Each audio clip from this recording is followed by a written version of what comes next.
मैं ऐसा ही हूं। जी हां, मैं ऐसा ही हूं।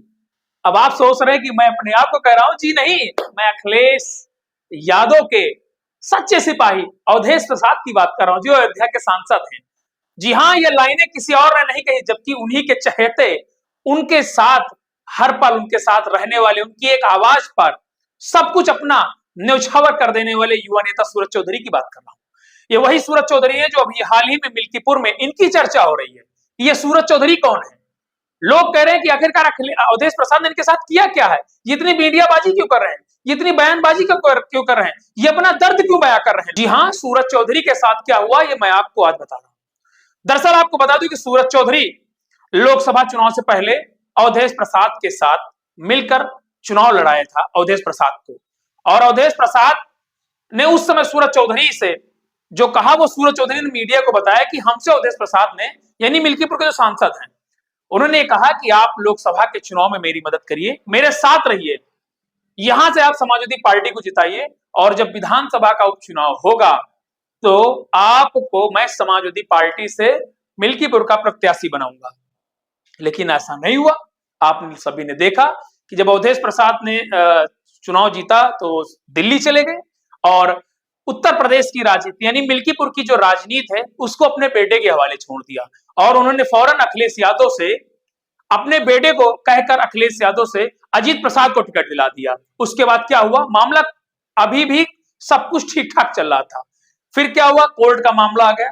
कोर्ट में मामला जब मिल्कीपुर का चला गया तो मिल्कीपुर के चुनाव की तारीखों का ऐलान ही नहीं हुआ। उसके बाद क्या हुआ कि जब उत्तर प्रदेश में चुनाव हुआ तो बीजेपी ने 9 सीटों में 7 सीटों पर अपना कब्जा कर लिया। अब जो सीट बची वो मिल्कीपुर बची है।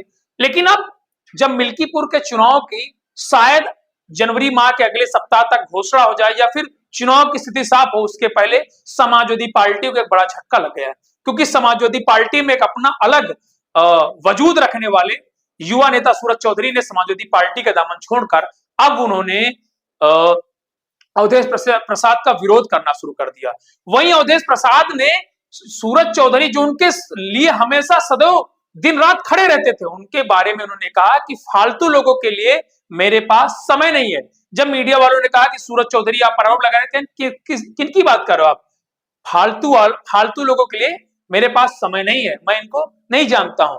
लेकिन आपको मैं बता दे रहा हूं कि इस तरह की बयानबाजी को लेकर सूरज चौधरी काफी ज्यादा गर्म दिख रहे हैं। उन्होंने ये भी कह डाला कि अगर वो बीएसपी चुनाव नहीं लड़ेगी तो बीएसपी का जो बैंक है, जब वो भीम आर्मी से चुनाव लड़ेंगे तो वो उनकी तरफ मूव कर जाएगा और वो निर्दलीय वो भीम आर्मी से विधायक बन सकते हैं। तमाम बयानबाजी करने के बाद सूरज चौधरी ने काफी पोल पट्टी और यहां तक ये भी कह डाला कि अवधेश प्रसाद ने उनसे वादा किया था कि वो अपने बेटे की जगह, यानी अजीत प्रसाद की जगह, उनको 2024 का ये विधानसभा का उपचुनाव था, शायद अब ये 25 में होगा, उपचुनाव जो होने वाला है, इसमें वो टिकट देंगे। लेकिन क्या हुआ कि अवधेश प्रसाद ने कहा मैं ऐसा ही हूं। वही हो गया, खेला हो गया। खेला ये हो गया कि सूरज चौधरी को दायां दिखाया के तो उन्होंने बायां मार दिया और अपने बेटे को टिकट दिला दिया। सूरज चौधरी हो गए ढक्कन।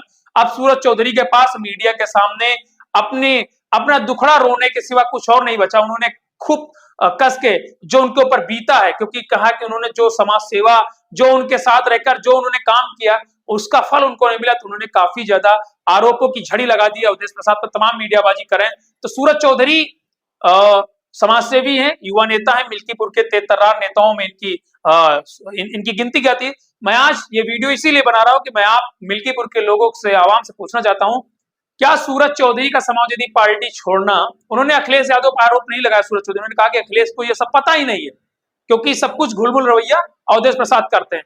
क्या समाजवादी पार्टी छोड़ना बीजेपी को फायदा होगा? यदि सूरज चौधरी भीम आर्मी से चुनाव टिकट लेकर अगर चुनाव मैदान में आते हैं, क्या लगते हैं, क्या बीएसपी को उनकी तरफ मूव करेगा?